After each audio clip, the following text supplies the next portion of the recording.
बरसात उस दिन कुछ ज्यादा ही देर तक रुकी रही थी। शाम के 5 बज चुके थे, लेकिन आसमान अभी भी धूसर था, जैसे सूरज कहीं रास्ता भूल गया हो। गांव के बाहर खड़ा वह पुराना घर आज फिर दिखाई देने लगा था। वही घर जो हर बरसात के बाद अचानक सबको याद आने लगता था। रवि उसी घर की तरफ देख रहा था। वह इस गांव में 15 साल बाद लौटा था। शहर में नौकरी, फ्लैट, भीड़, सब कुछ था, बस वह सन्नाटा नहीं था जो यहाँ की गलियों में आज भी रहता था। बचपन में यह घर उसके लिए बस एक डरावनी जगह था, जहाँ जाने की मनाही थी। कहते थे वहाँ कोई नहीं रहता, फिर भी रात में दिया जलता है। अब वह बड़ा हो चुका था, डर की जगह जिज्ञासा ने ले ली थी। बरसात थमी तो रवि ने छाता उठाया और उसी रास्ते पर चल पड़ा जहाँ से गांव वाले नजरें चुरा लेते थे। कच्ची सड़क कीचड़ से भरी थी, हर कदम पर जूते धंसते जा रहे थे, जैसे जमीन भी उसे रोकना चाहती हो। घर पास आया तो वह उतना डरावना नहीं लगा। एक मंजिला,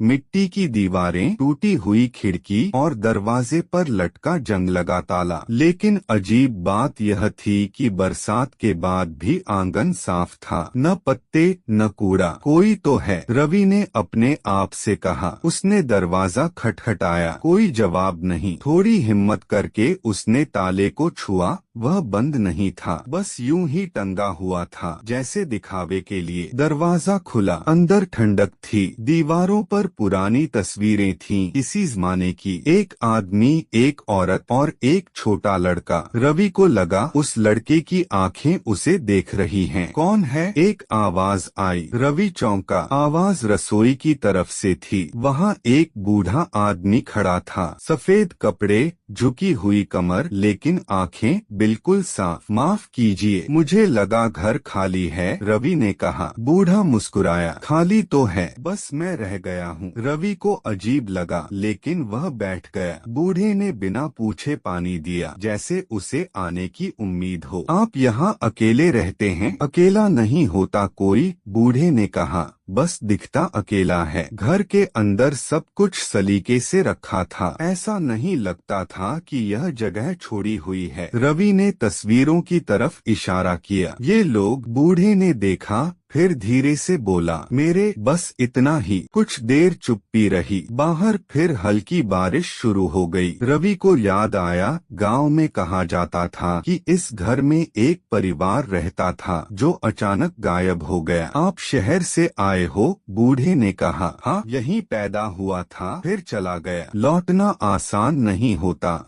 बूढ़ा बोला। रवि ने महसूस किया जैसे यह बात सिर्फ घर लौटने की नहीं थी। लोग कहते हैं, रवि रुका, कि यहाँ रात में दिया जलता है। बूढ़ा हंसा। अंधेरे से डर लगता है, इसलिए दिया जलाता हूँ। लोगों को लगता है कोई रहस्य है। और आवाजें घर की, उसने कहा। पुराने घर बोलते हैं। रवि को हंसी आई, लेकिन भीतर कहीं कुछ अटका हुआ था। बारिश तेज हो गई। बूढ़े ने कहा, आज यहीं रुक जाओ। रवि ने मना करना चाहा, पर बाहर की सड़क अब गायब थी। रात में जब सब सो गए या सोने की कोशिश कर रहे थे, रवि को किसी के चलने की आवाज आई। वह उठा। आंगन में वही दिया जल रहा था। वहाँ बूढ़ा नहीं था, दिए के पास वही लड़का खड़ा था, तस्वीर वाला। रवि की सांस रुक गई। डर मत, लड़के ने कहा, हम ऐसे ही दिखते हैं। कौन हो तुम? जो रह गए, उसने जवाब दिया। रवि पीछे हटना चाहता था, लेकिन पैर जमे थे। लोग भूल जाते हैं, लड़का बोला। घर, कहानियाँ, लोग, पर जगहें याद रखती हैं। रवि को लगा जैसे गांव की हर गली, हर दीवार उसे देख रही है। बूढ़ा आदमी वही है, और नहीं भी। लड़का मुस्कुराया